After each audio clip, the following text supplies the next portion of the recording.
My name is Noah Byerly, and I want to talk about the African Union. What I want to do is just give a brief overview of what the African Union is. I want to talk about its history, its purpose, why this group was necessary, and I want to talk about the challenges that the African Union faces, especially in regard to its interaction with the Western world. The African Union is an intergovernmental organization in Africa. It's made up of 54 different countries in Africa, and it's essentially every country in Africa except for Morocco. If you look up at the top left of the map, you see Morocco, and to the left of Morocco is Western Sahara. And the reason Morocco has refused to join the African Union is because they occupy the territory of Western Sahara, and because the African Union recognizes that region as its own independent state, Morocco has refused to join. The African Union, it was founded in 2001 by the former Prime Minister of Libya, Muammar Gaddafi, and their headquarters are in Addis Ababa. That's the capital of Ethiopia. To understand why the African Union was necessary, we need to look at African history, and we need to understand how Africa has interacted with the rest of the world up to this point. We see the first contact with Europe in the 15th century, and what the Europeans did was they started to kidnap just a large number of Africans, and this eventually developed into what became known as the African slave trade. They were extracted from the mainland, and they were sent to Europe, North and South America. This trend continued until the beginning of the 19th century, when the United States withdrew from the slave trade, and the practice it really went into decline. During the slave trade, as many as 10 million Africans were taken from the continent. After World War II, we see a big push for independence in Africa, and in 1957 we see the first instance of this with Ghana when they gained their independence. And this caused a chain reaction, and eventually all of Africa was free within the next few decades. The problem was, though, a lot of countries weren't prepared for independence. The economic system under colonialism left a lot of them unable to develop their own economies, so a lot of them just turned back to their colonizers for assistance. And eventually, as the Cold War developed, we see the United States and the Soviet Union also taking on this role. And they didn't really like it when countries aligned with the other side, and so we start to see a lot of coups in Africa where either the US or the Soviet Union will kind of support an uprising and eventually try and overthrow these governments. One of the most notable examples is the Democratic Republic of the Congo. After they got their independence from Britain, they elected Patrice Lumumba as their first prime minister, and immediately after there was a lot of civil unrest, and their economy really struggled to take off. And so what Lumumba did was he turned to the Soviet Union for assistance, and the US didn't really like this. And so there was a military coup, and Lumumba was replaced by his former Secretary of State, Mobutu, who was at that point a general in the military. And he implemented a military dictatorship, and the poor really suffered from that point on. All this political instability, along with the problems left from colonialism, it really left Africa in a struggle.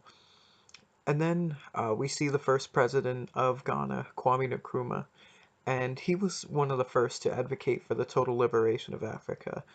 He said that a free Ghana is meaningless if not accompanied by total liberation of the African continent. And in 1963, Nkrumah helped establish what became known as the Organization for African Unity. They first met in Addis Ababa, which is still the headquarters of the African Union to this day. One of their main goals was to organize trade within Africa, which this would really double to unify the continent if it were to work. And they also wanted to provide a higher quality education so they could create more leaders for the next generations. The goals of the African Union aren't that different from the OAU. They still want to provide a higher quality education, but they also want to use this to improve their healthcare. as well as to improve housing and infrastructure.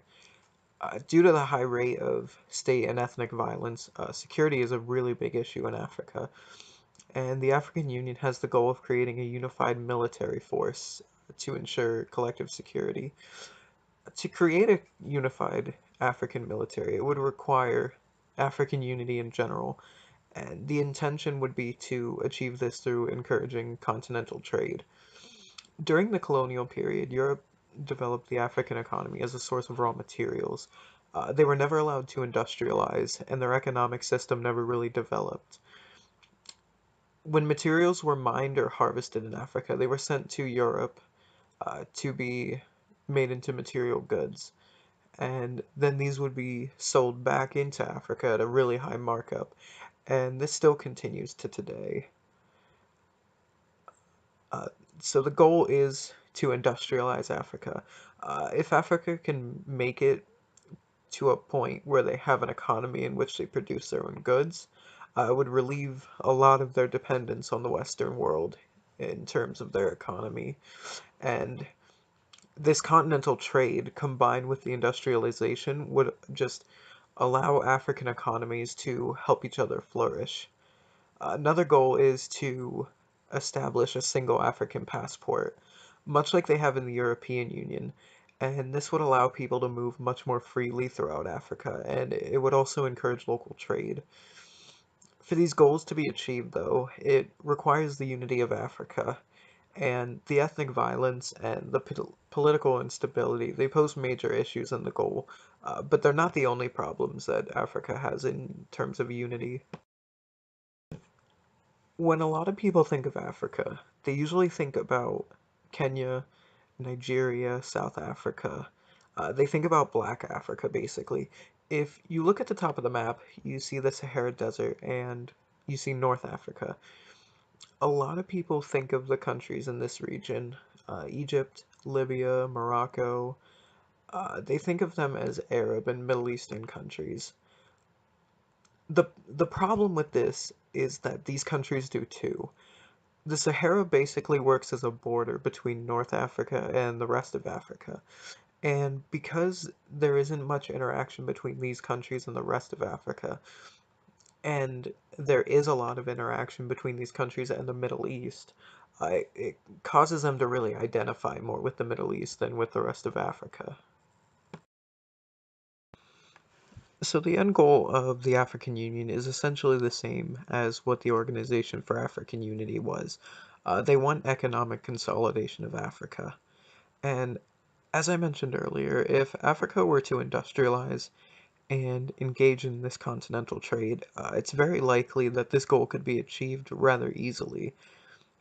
A unified African economy would allow the continent to compete globally with Europe and with the United States and even with China. And one of the ways they wanted to achieve this was by establishing a common currency, one under a gold standard. The United States did away with the gold standard a long time ago, and if Africa were to bring that back, it would give a lot more value to their currency.